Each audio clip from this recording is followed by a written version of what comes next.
Welcome to the Propreneur Podcast, where we help practice owners become better entrepreneurs. I'm your host, Dino Watt.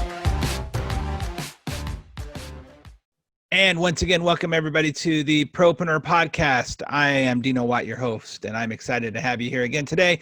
Remember, if you have been listening to this podcast for a long time, or if it's your first time, remember to share this podcast with friends, family, colleagues, so they also can get this great information about the best practices they can bring into their practice. And today we are going to give you another great interview with somebody who's really been a leader in his industry when it comes to development and marketing. And Dr. Nick Ritter is here, and we're excited to have him. Nick, welcome to the show. Hey, Dino. Thanks for having me, man. I really appreciate the time. Absolutely. And I'm excited because I got to meet you at a conference. I got to see what you're all about. I got to watch your presentation. And I remember going over to Amy and be like, hey, there's somebody we need to have on the podcast, because part of our goal here is to obviously help people be more proactive, productive, and profitable in their business. And as a propreneur, which I call a professional entrepreneur, you have to be thinking beyond the practice, right? As a business owner, as a strategist. That's right. And what I saw you doing there and a couple other people there that I went, man, we got to get them on the podcast. So I'm super excited to have you for you to share your knowledge with them. Before we get into all that though, I would love for you just to give a quick intro to our audience and tell them who you are, what you're all about. Thanks, man. Well, this started, I guess, probably in the late 90s as a high school student. I did not have access to orthodontic care, didn't really even visit the dentist, prior to my senior year in high school. And all of a sudden I looked up and my grandmother had paid for the treatment and was having surgery within a few months. And it was really a transformational process from a profession that does change lives on the dental side, orthodontic specialists, all of them included. And so that was an eye-opening experience, not just to see the profession as a whole, but to also live the change that a lot of those guys would get into the profession and the reason why we're here. So it was a good experience for me. I had surgery, like I said, transformational experience to be able to see the potential in myself that I hadn't seen before. It's kind of a shy, quiet, and reserved, kid in high school.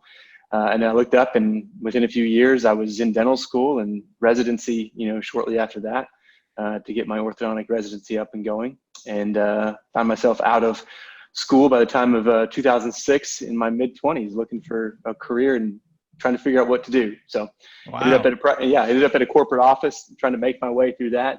Didn't like that experience, but I learned a lot about what not to do.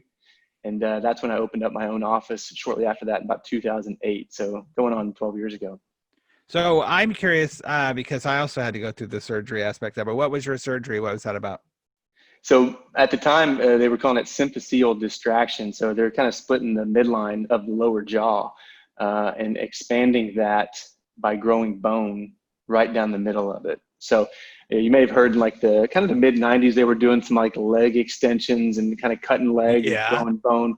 That's basically the procedure that I had done on my jaw, a very experimental type of a procedure at the time. So it did work, and there was several millimeters of widening. See, I got a little bit of a narrow face, so extraction pattern was not recommended. And fortunately, my orthodontist knew a great surgeon, world-renowned guy who wanted to test it out, and I was a nice little guinea pig for it. Wow, interesting. Yeah. So they literally like stretched the jawline out. Yes, out, cut it right down the middle and widened it, several millimeters. All right. So obviously, everybody knowing this knows I'm not an orthodontist. So is this common? Is this like still happening? Very uncommon, very, very rare probably to continue, nowadays. The surgical aspect is harder to convince patients on, especially with the insurance pushback and lack of coverage. Yeah, I bet, right. So that's a big factor, but I think patients just want to avoid it at all costs. I don't think it ever really took in terms of a significant player in the surgical game, but it was a groundbreaking procedure. The first time it was done in the U.S. was on me. On you? You're like you were like the patient zero. Patient zero for the U.S. Yes, I actually looked up in dental school, and the surgeon had taught at that school, and I looked up one day, and my face was on the screen, talking about my surgery. Wow. Years prior, so it's pretty funny. That's funny. Wow. Well, we're glad you survived and we're glad it all worked out. Patient zero. Well, very cool. So that gave you some sort of desire to get into dental school and to help people out. And obviously it worked out well for you. So you want to share that with other people. And now you're practicing, right? You have a practice. Where's your practice located? So we are in the Dallas-Fort Worth area, actually Oh, just wonderful. Fort Worth, a few miles from the airport. So kind of a Okay. rural turning suburban community out there. Well, I would love to just for a moment, there's not a lot of people who I have had on the show that have mentioned the corporate side of things. Mm-hmm. What you said, I think, is really important. And this is one of those entrepreneurial lessons, right? Where sometimes we have to go through something to figure out what not to do. Yep. And we can leave there, bitter, angry, or whatever, or we can be like, oh, okay, so now I know what I don't want to deal with and I don't want to worry about. Yeah. So what was, I'd love to know, what's one lesson that you still use today when it comes to being back in the day of this orthodontic, with the corporate offices that you don't want to do? I think I don't want to ignore my most valuable asset, which is my staff. I think that was a big problem that I ran into, constantly turning people over, not training them, not giving them financial rewards, and just thinking that that's another person in the cog of your game in that wheel that's going to turn, when the reality is those are your most valued assets day in and day out. So I really wanted to take that lesson away from it and, treat my staff accordingly, give them a home, and also realize that it's not always about the money. They want to be valued and appreciated for the job that they do. And they all want to give them the opportunity to learn and to grow. I think in an environment like a corporate environment, you are static until proven otherwise. There's very little opportunity to move up in a corporate environment like that as an assistant, because they just simply aren't looked at anything beyond their current skill set, which is just to work in the mouth.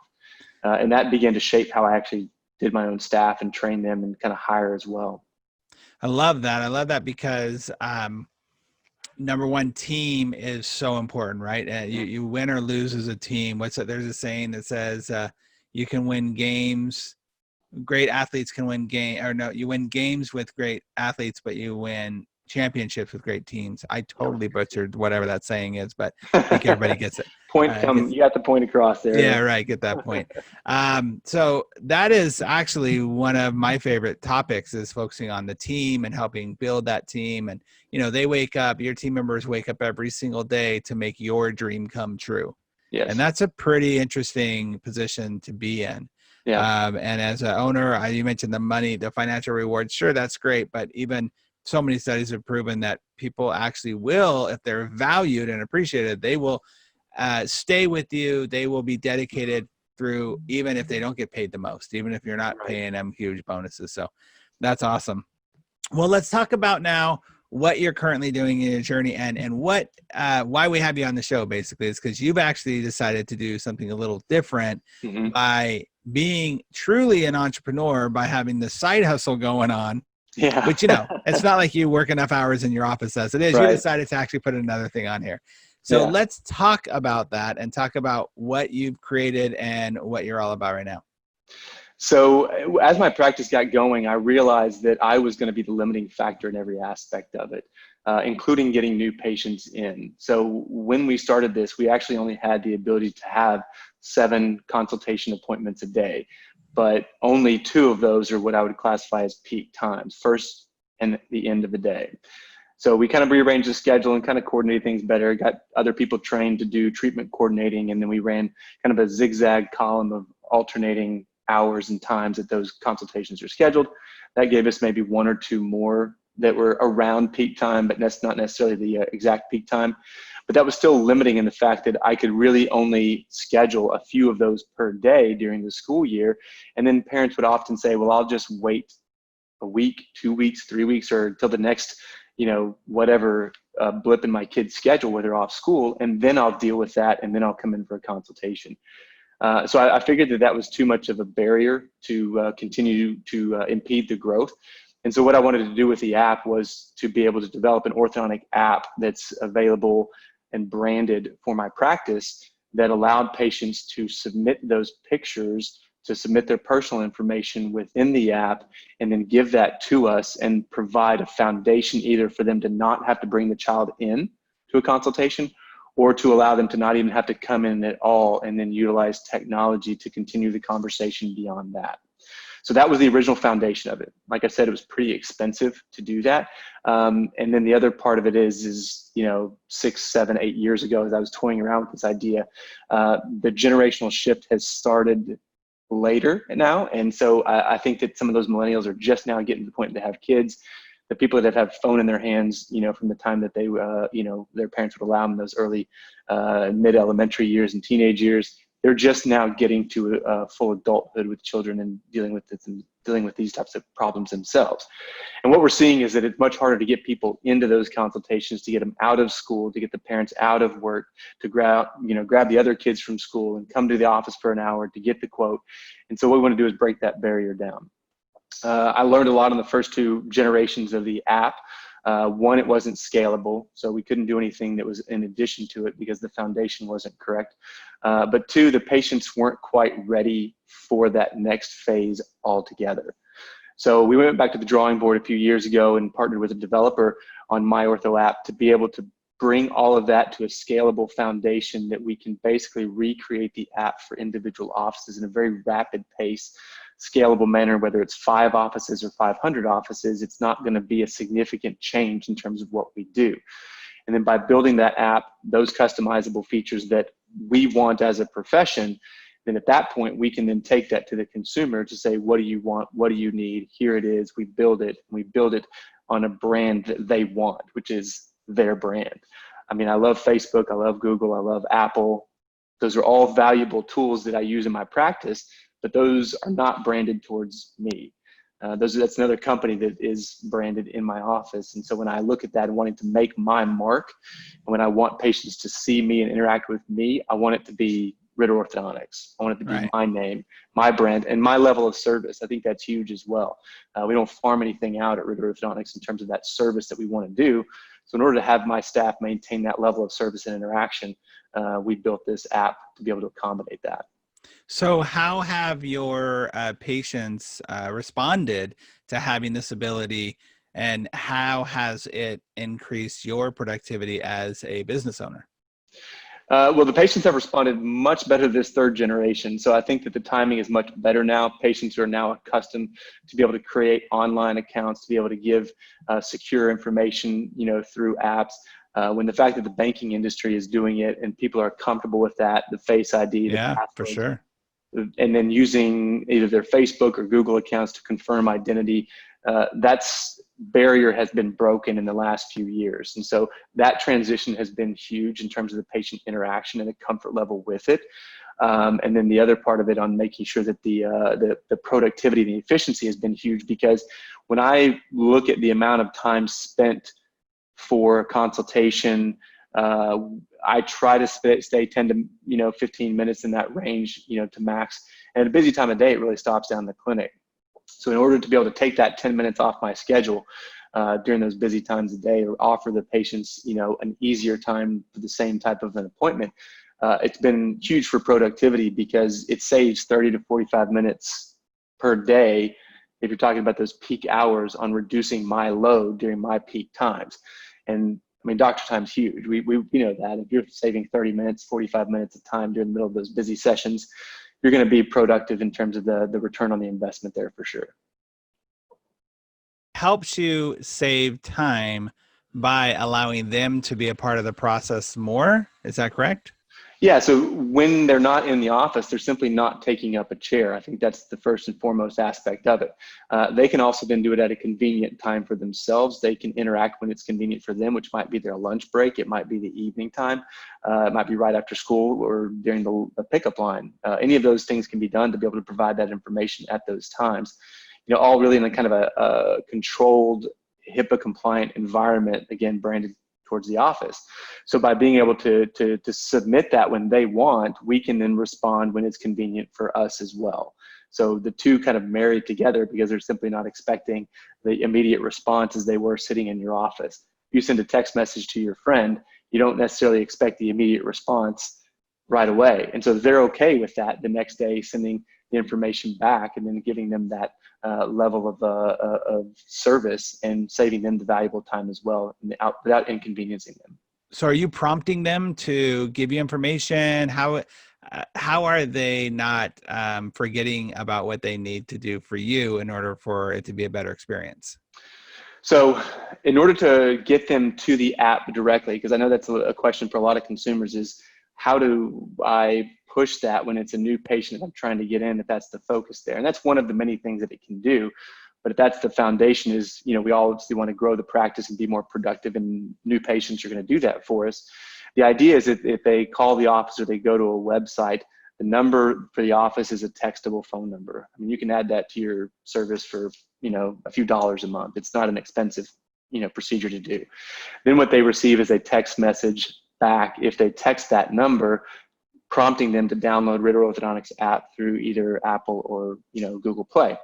When they download that, then they can see that the specifics, in terms of doing the online consultation. The pictures are a quick, submission there, as well as the driver's license, insurance information, personal information like that, so that we can get all that information gathered for them, check it. I can provide the quote, got to give my staff an idea of the treatment plan. And that generally encompasses what the treatment plan may be. Now, the specifics will not be provided. There's nothing you can do to take away an x-ray that I have in a physical exam, but I can tell if an overbite's an overbite. I can tell if crowding is crowding. That's going to push them into that general category. And so once they download that, then we can push the information back to them to be able to provide the quote. The cool thing about it is that they can also still choose to do a traditional method. If they're still wanting to come in, but they just didn't want to bring the child in, we're still going to offer that. They can come in at any time that they want. They're just now in a reduced part of that time frame. So instead of an hour-long consultation, we're talking 20 to 30 minutes in the office. So that's a huge time saver as well. And then when they show up, the initial bonding is the initial bonding. Braces are going on when braces are going on. That's when we take the x-rays. That's when the final treatment plan is entered in there. That's when those final decisions are made, when that patient comes in for the actual appointment. So we've started patients before on a day that I've literally never seen or met the child face-to-face or the face-to-face. And so from a time saver, that's about as efficient as you can get. So you've been able to have someone, say a mom, go up to your website where she's in Starbucks in line, go through the information, get the pictures of her kid, send them over to you, create an appointment, and they're ready to go. So does that mean that through that process, you've discussed pricing, you've discussed the type of treatment, all that stuff? Yeah, so with the information that they submit with the app, they're getting the full driver's license, insurance information, and we can send them back the actual quote of our treatment. So if I say it's going to be a class 2 that's 18 to 20 months in length, then that falls into a certain category of a treatment plan, and that's kind of also behind the scenes stuff that we've done to make that process more efficient. We got to reduce those categories and narrow it down and kind of make it a little bit more one size fits all for an overbite that's a year and a half. There's no extra fees or hidden fees that are in there for us. It's just kind of one group that's in there to reduce that burden on the staff. And then they submit that back, and they can push the patient back the information to tell them, hey, here's your quote, here's your fee, this is what it's going to cost, and we get an exact quote for them. So it's not a random, it's around this range, around this time. It's a specific, quote that will give them what they want in terms of the level of detail and the service that we expect from our office. It's not a generic, around $4,000, around a year and a half to 2 years. It's specific, and that's our goal. All right, so let's talk then about some of the pushback that you've gotten from maybe other professionals, because I know that there's going to be questions that come up of like, come on, this is lessening the service you're giving him, or you're becoming one of those direct-to-consumer programs, or it's how can you deliver the quality that you need to deliver, or that I always love this, the quality that I choose to deliver. Right.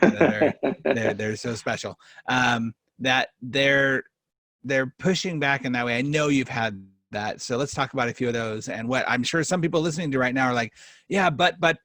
So what are some of the buts that you've had to overcome? I think the quality of service is the idea of saying, how can you diagnose with just bad pictures from a patient? Right. I think that speaks to what I said that I want to do beforehand, because, several years ago, I sat down and I wrote out over 30 treatment plans step by step. Wow. So that allows me to say to actually put on paper, when this is the case, this is what I do. And so my goal is to also train my staff to say, when this is the case, this is what he does. And I think that speaks to a little bit of leadership, and there's way too much to dive into on that aspect of it, but you need to be a predictable leader in order to have staff that understands the details and specifics of what you're going to be doing. If you're going to delegate that as a part of the staff interaction, then they need to be on the same page. You need to teach them and train them in the way that you want to do that. That's where the value of the staff comes in that we were talking about in the beginning. Okay, I got to jump on that real fast because yeah. it's so important. Yep, So important. I can't tell you how often I talk to doctors and they're telling, oh, but they don't know how to do this. I'm like, how come you haven't written out? Like, here's the top 5. Let's just go with 5. Like you did, how many, 30 you said? Yeah, over 30. Over 30. But really, there's like 5 main treatments that you're going to go with. Like, can you not, even for the TCs, I just finished my TC sales training this last weekend, and I was sitting there going, you guys, how come you don't have from your doctor, all right, so this is treatment A, B, C, D, and E. When a patient comes in, that they can turn to you and say, oh, okay, this is a patient C, or whatever you want to call it, class C, whatever. And you know, as a treatment coordinator, oh, let me check the box, and inside of that box, boom, all of this is like a menu pops up, and all of this comes with this thing. Doesn't that make your life so much easier if you know how to do it? And then it a lot easier. and if you're doing this to the entire team, that everyone knows, oh, all right, so Sally's coming in, or Sally was determined to be a class 35 patient, whatever the number is, that they know the menu of what to do. That's part of great delegating.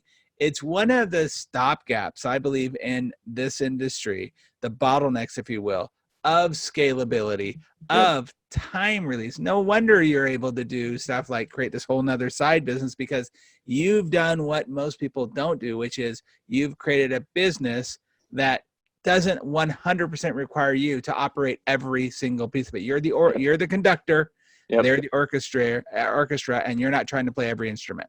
That's right. Wow, that's awesome. Okay, so totally cut you off there. But that's the first pushback, right? Is that there's quality of service. So here, all right, we've got these treatment plans then that we know everybody's going to be doing. What's next? What's another pushback? The other pushback is that my patients don't want to download it, or it's too much of an interaction. Yeah, you know those millennials nowadays who hate their phones. Yes. Hate putting more apps on their phones, and they hate not having to talk to people. They can actually just do stuff. That those people, like those Grubhubs places and all these Ubers, those are just tanking. Yeah, they're doing terrible. So when you say that, there is much more that goes, I think, with your practice than just saying, I'm going to add this app to it. It needs to be a change in your mindset a little bit, and that communication and interaction. But again, your staff has to be prepared for those interactions so that they're going to then have the same script and same, instructions and have the same answers, across the board. So if that foundationally isn't there, I think that people are going to struggle to move to a digital interaction with patients, simply because it's not going to be scalable. Like you said, it's not going to be something that the patients want if you're not doing it well. And so I think that's where someone like you comes in with this, service that you provide, which is incredible. And that really allows a staff to get on the same page and for you to group them together, not as just a team, but as a single individual representing the extension of the doctor. And having that understanding that they are responsible for the growth of this practice. Yes. It's so important for team members to get that if they're responsible, then all of a sudden, oh, I'm willing to learn a little bit more. I'm willing to go through the training. Let's talk a little bit about that training process with you. Like, what do you do to set up your team members for success in that way of the training for this app? Because every new team member's got to go through it. Oh yeah. It's basically the 4 parts, I guess. There's the style of my leadership and the style of the receptor in that, my staff. Sure. There's the power of what I call the ask, which is always seeking knowledge. I think that's important. Yep. I do not directly answer my staff's questions. I really am more focusing on making sure that I'm asking them to come to a logical conclusion of the question that they're asking. I'm not going to spoon feed them. 3 is the vision. If you think about the vision, what I want for my staff is to be able to look ahead and see not just where the office is going, but where they are going. And I think that's important, because when I stopped, I think it was last year, maybe the year before, I can't remember.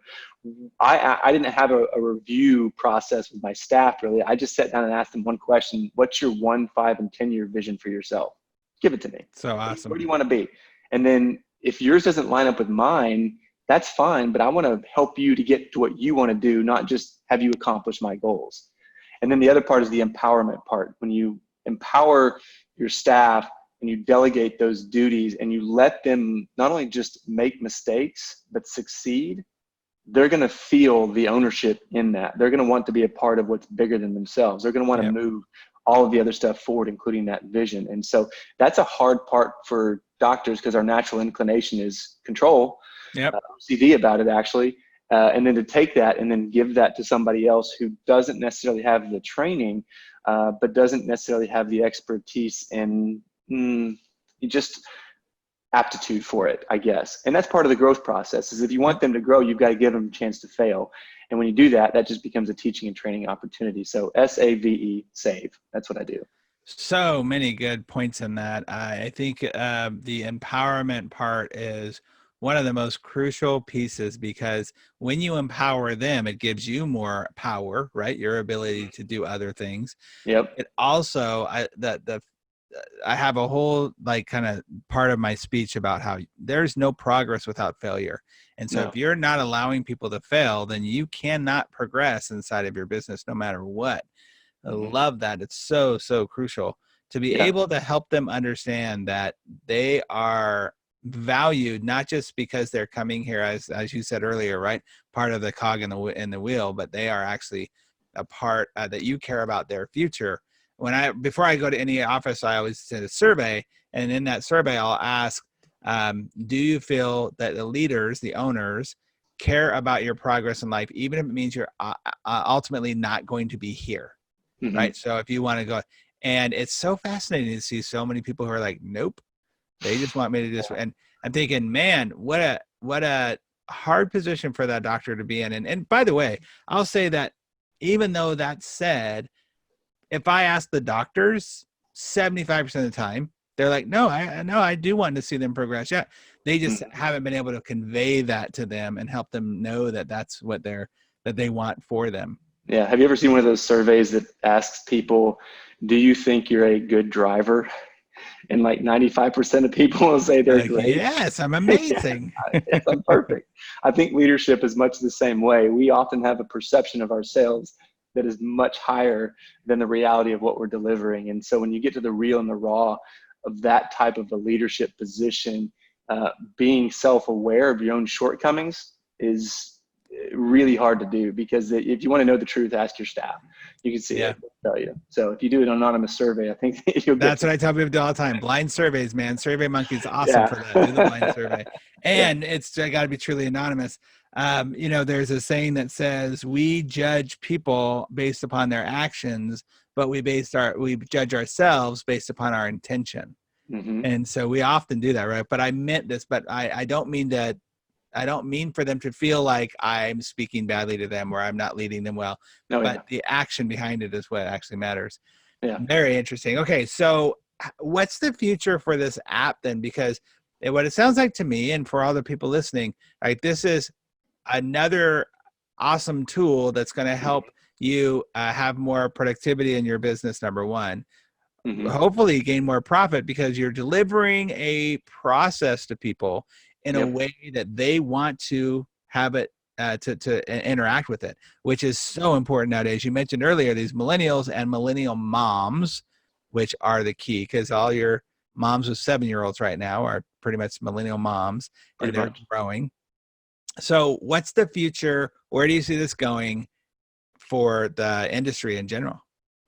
So I think in the industry in general, you're talking about a move towards the digital interaction on all sides of this. So the patient side, but also I think from a doctor to doctor relationship. That's huge for us in terms of our big push next year is that we're going to be adding a doctor portal. So in that doctor portal, you'll be able to have the similar features to be able to chat with doctors' offices back and forth, send x-rays, back and forth, or pictures back and forth. Have referral forms online. Wait, so you're saying to doctors like you as an orthodontist, you'll have this doctor portal for dentists, other dental professionals. Yeah, that's exactly. Wow, that's really cool. So that's what you're talking about. You'll be able to switch. Hey, I'm going to send you this referral. Here's his x-ray. Go get him right now. Like that's immediate. I know no one has this problem listening to this podcast, and you probably don't have this problem either. But when you get that referral that sits there for 2 weeks because it got underneath the whatever pile and somebody forgot to call whoever. You mean that type of interaction? That type of interaction, Wow. Even to the point that we could say that we can turn the same stuff that we do for the online or remote consultations on. So think of your best referral. I mean, your best referral is really only referring to you, right? Yeah. How great would it be to be able to just flip the phone around and that parent and that patient do a consultation right from the dentist's chair in between waiting Wow. for the filling to get done or cleaning to get done. I mean, how convenient is that? So nice. You've got your great referrals. They're going to be able to use this doctor portal. It's going to be HIPAA compliant on both ends to be able to interact with those offices directly in real time without wasting it. That's huge. Wow, that's awesome. Yeah, so that's a big one. Just even the normal stuff of appointment reminders and push notifications. Imagine a kid has a birthday. Imagine the kid needs to wear his rubber bands. He needs some hygiene instructions. All that can be pushed directly to individuals, not hundreds of people, because of the interaction capabilities of the convenience of the app. So online payments, whatever you want, educational videos. But I think the big one that's going to really kind of tie all that together is a patient reward system. Really, when you look at what this app does, you're taking a patient's behavior and you're funneling it to a direction that you want them to go towards, right? Which is a digital, convenient, more productive interaction. But the question is, how do we actually reward or encourage that type of interaction? Because there's some people that don't want to do it or just don't want to take the time or still want a traditional method, or then you have all these features that are on there and they're just simply not using those features because they don't care about them. Educational videos are big for us. We have a video that patients watch. We've taken it from in the chair, watching it on TV, to out of the chair, watching it on an iPad, to putting it on, line, but they still don't watch it. Wow. What if we put an educational video within the app, but then you link it to a patient's reward account? When they watch the app, they get a reward. That's great. When they check their notifications or send a chat, they get rewards. When they make the online payment or online interaction, they get a reward. And the reward that they're coming in is for a t-shirt to your office or something like that that is rebranded towards you, all about funneling that behavior into the method that you want. I could even see where, these kids these days wanting that reward on the video game or whatever, just being a different status, right? Oh, I'm a red status, or I've got this little button or whatever. They could be going off on every time they brush, they can just hit a button like, oh, you brushed 30 times this month. That's awesome. Whatever. Exactly. Just have more than 30 milestones that they want to meet. And, that brings up kind of the next phase. That's more of like our phase 3 plan, but to have games and interaction. So think like Snapchat, like filters that straighten your teeth. Oh, that's take fun. Those pictures. Think of an orthodontic tooth straightening game that simulates what they're going through, and they have to change the wires, and they have to change the colors, and they have to brush the teeth. I mean, those kids that are in elementary school and those preteen years would absolutely love that type of interaction, and you're building the next generation of people that are interested in. That's what I was gonna say. Yeah, get to. Yeah, that's very interesting. Yeah, it's cool. Wow, that is very cool. Wow, so many good things going on. You could just see the almost endless possibilities of what you can do based around what started out as a convenience app. Now becomes something that's like more of your lifestyle, and people are going to want to share that. And it's easy for moms that sitting at that book club, right, to be able to like, well, where'd your kid go to an orthodontist? Oh, just download this app and you can totally see everything all about them. Like that's really, really cool. Apps, you could look at apps as being the next wave of websites. Where people would go to a website before. Wow, that's awesome. We could talk all day about so much of this stuff. You've got some really cool stuff going on, and so excited to have all that shared here. Now, this is the part of the show where we go into our rapid fire 6 questions, and I'm just going to ask some quick questions. Just give me some rapid fire response, and we'll play a little game here. Does that sound good? Let's do it. All right. So number 1, what's the number 1 thing that you wish that they taught you in graduate school? How to be a better leader. Leadership. I Leadership, hear that absolutely. all the time. That's awesome. Not touched on. What's a book that you think every private practice owner should be reading? A book is The Power of Moments. I think that's a great one. Chip Heath is the name, the author. Oh, nice. Basically, it talks about if you think about vacations for taking your kids to Disney, And so this book encompasses, when you look back on that, what do you see? You actually see the peaks as your memories. So your goal in life as a business owner is to provide peaks for the interactions that you have. That's what people are going to remember. And then when you have a pit, how you respond to create a peak, because everybody's going to have them, is what they're going to remember as well. And so it does a great job of encompassing that whole aspect of this pit peak thing, because you don't look at your time at Disney with your family and say, if I'm going to rate it on a scale of 0 to 10, this ride was great, this lunch was terrible, it was a 5. It was a peak. You don't think that.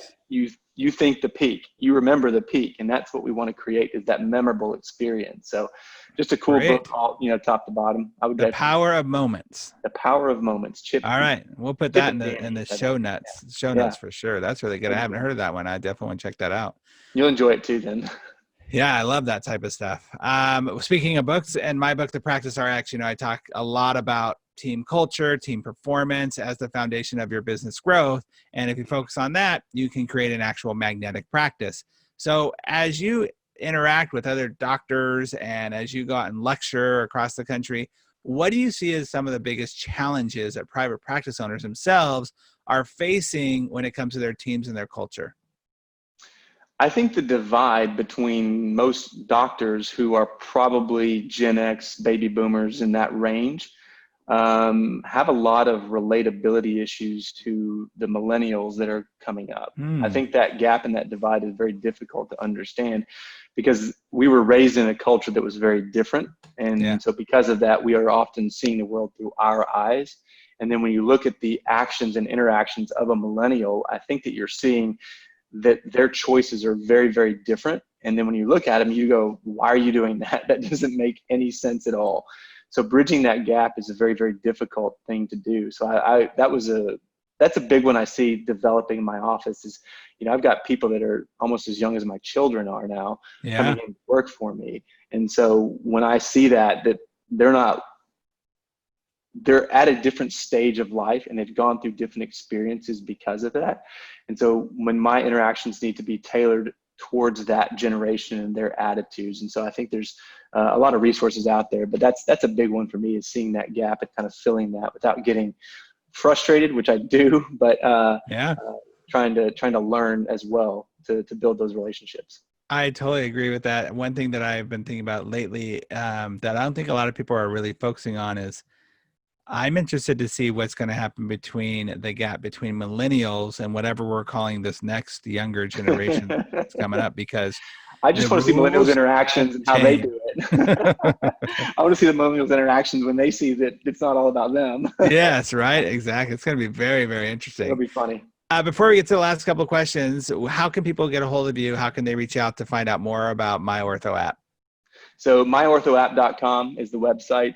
You can see some information there on that. You can also email us at info@myorthoapp.com as well. So our lead developer, Verdi, is great to talk to if you have technical questions, vision questions, and kind of where we're going with the specifics and the orthodontic side of it is me. And so we'll kind of head that up ourselves and get a personal response to you for any interest and details that people may need. Cool. We'll make sure we put those links in the show notes as well. Cool. What's the best advice that you feel like you've ever received in life or in business? For me personally, it's that I need to relax. I think that I tend to take things a little bit too seriously, and my goal is I'm very goal-driven, oriented, success, type person. I want to fill my time and fill my schedule, but oftentimes I just simply don't enjoy the ride as much as I need to. So I think a lot of doctors have that issue as well. When I look back at, even all that I've accomplished in, the first half of my career, I have actually enjoyed it quite a bit. It's been fun. It's been what I had hoped it would be, and even more, because it not only just provides a great lifestyle for myself and my family, but the ability to lead, which I did not, really look at myself as a leader, before I started this, but to grow in that aspect of it. And then the ability to do things outside of the norm. For me, that's this app and a couple of things that we've got going on. That those things challenge me in ways that the office doesn't anymore, because you've kind of reached a peak. You can't, as a single doctor, I can't continue to grow forever. Sure. Be more efficient, more productive, and that growth is kind of, step by step at this point, but it's not as exponential as it was when we first started. So I need a new challenge. I need something, but I also need to relax and enjoy the ride along the way. Awesome. I think everybody on this listening to this could agree with that. We all can just relax a little more. It's going to be okay. Like people have done it before us. They'll do it after us too. So last question, when it comes to growing your practice, is there a resource or tool that you found has helped you the most? I think for me, it's understanding kind of my own desires. I mean, I don't think that opening a software company and developing an app is going to be for everybody. Right. I didn't think that it was for me either. I think that when each individual looks at what they want and how they operate and what their skill set is, I think they can all develop their own goals. And so I would say that's the biggest aspect. The biggest tool that you have is yourself. It's continue to be motivated, finding what you want, finding your niche, and then being willing to fail to eventually succeed, and earning that right through the process. And there's a lot of growth to be had in that. I think a lot of times we just, the practice is the golden egg, and we're just so afraid to do anything else or spend any money or try something new. And then when we do that, we often kind of pigeonhole ourselves for 25 years into a career, and then it was less satisfying than you thought that it would be because you just simply did one thing. I would challenge people to, look within, find their happy spot, their sweet spot, and kind of ride that a little bit.